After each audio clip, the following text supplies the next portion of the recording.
4주 2일차 교과서 독해 들어가 보도록 할게요. 로마 사람들도 목욕을 했을까요? 물어보고 있습니다. 목욕을 했을까? 예, 궁금하죠, 그죠? 어디에서 했을까? 같이 한번 살펴보도록 할게요. 자, 로마에서는요, 넓은 제국을 다스리는 데 도움이 되는 실용적인 문화가 발달했대. 실용적이다 어떤 거예요? 실제로 쓰기에 알맞은 것을 우리가 실용적이다 라고 표현을 해줍니다. 즉, 실제 생활에 도움이 되는 그런 문화들이 많이 발달을 했구나 라는 거 기억해 주셔야 되겠죠? 특히나 건축물에서 실용적인 것을 좋아했던 로마 문화의 성격과 그로 인해 발전한 다양한 건축 기술 엿볼 수가 있대요.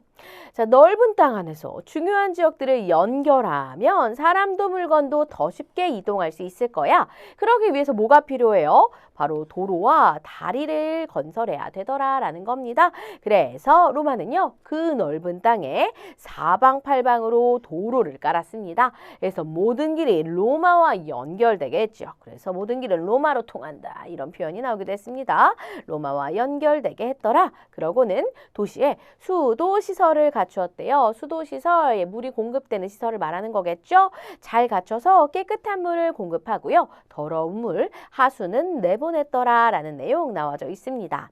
덕분에 로마 사람들은 뭘 지을 수 있었어? 공중 목욕탕을 지을 수 있었어요. 깨끗한 생활을 누릴 수 있게 되었습니다. 로마 사람들 목욕했을까요? 네, 공중 목욕탕에서 목욕을 했네요. 그죠? 또한 신전, 그리고 극장, 원형 경기장 같은 시설을 만들어서 문화와 오락을 즐기기도 했대요. 그 옛날 로마의 큰 원형 경기장인 콜로세움에서는요, 마차 경주 등 다양한 운동 경기가 펼쳐졌고요.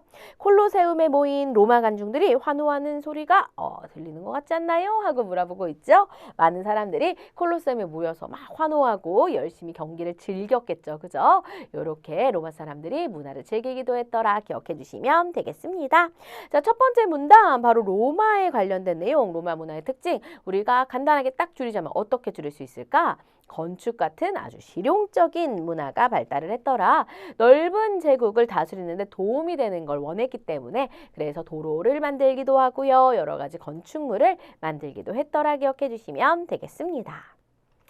자, 그렇다면 두 번째, 자, 로마의 또 다른 실용적인 유산, 바로 뭐다? 법이래요. 유산이라는 건 뭘까? 옛날 사람들이 남겨놓은 것을 우리가 유산이라고 하죠. 그건 바로 뭐래? 법이래. 건축만 있는 게 아니래요. 그죠? 자, 로마에는 원래 하나의 정해진 법이 없었대요. 그러다 보니까 사람들이 그동안 그냥 지켜왔던 다양한 관습들을 법으로 삼아서 따르도록 했었대. 관습, 한 사회에서 오랫동안 지켜져온 생활 방식, 질서, 이런 것들을 관습이라고 하죠. 그래서 이렇게 뭐 적어 놓은 법은 없는데 그냥 그동안 그렇게 사람들이 생활해 온 거를 바탕으로 그냥 다스린 거죠. 그런데 문제가 생기는 거지, 그치? 나라가 점점 넓어지니까 여러 민족이 로마로 흡수되다 보니 이전처럼 로마 사람들끼리 지켜오던 법으로 다른 민족까지 다스리는 거 너무나 어려웠더라. 그래서 그 법이 뭔데? 아, 우리 로마 애들은 지키는 그 법이 있어. 아니, 근데 그게 뭔데? 모르겠지, 그치? 그러다 보니까 모든 사람에게 적용할 하나의 법이 필요하구나 라고 생각을 한 겁니다. 더 이상 그냥 관습으로만 다스리긴 너무나 어렵다라는 걸 느낀 거죠. 왜? 제국이 넓어졌기 때문입니다. 그러다가 로마의 시민들이 지켜야 할 법이 만들어졌고요. 그 내용은 12개의 판에 새겨져서 발표가 됩니다. 그걸 우리가 12표법이라고 불러줘요. 자, 이렇게 12표법이라고 불리는 이 법이 만들어지자 귀족들이 자신의 입맛대로 법을 해석해서 적용하는 일이 사라졌대요. 그 이전에는 그냥 관습적으로 적용했던 법이니까 약간 귀에 걸면 귀걸이, 코에 걸면 코걸이처럼 법을 마음대로 해석하는 정도들이 있었는데 그런 것들이 사라진 거죠. 또한 평민들은 법을 직접 보고 그 내용을 익혀가지고 이전보다 더 확실하게 법의 보호를 받을 수 있게 되었대요. 이후에도 로마의 법은 계속 발전을 했습니다. 그렇게 평민의 권리를 보호했고요. 그리고 훗날 유럽의 여러 나라가 이 로마의 법을 바탕으로 해서 법을 만들었다고 하네요. 아, 유럽의 법에 약간 기원이 되는구나 라는 것도 알 수가 있겠죠. 자, 그렇다면 두 번째 문단, 바로 로마의 법에 관련된 내용 나와져 있었죠.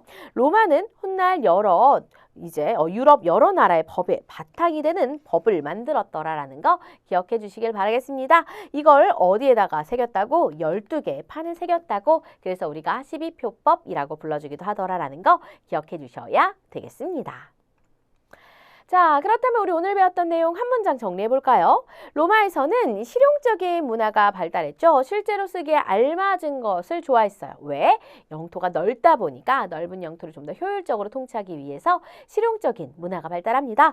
그러면서 건축 분야가 발달했죠. 특히나 여러 곳을 다 이어주는 도로라던가 원형 경기장 이런 것들도 볼 수 있었고요. 그리고 모든 사람들에게 적용할 법도 만들어졌습니다. 그래서 관습법이 아닌 12뼈법을 통해서 이렇게 법을 통해 아주 이제 확실하게 나라를 다스렸더라라는 거 기억해 주시면 되시겠지요.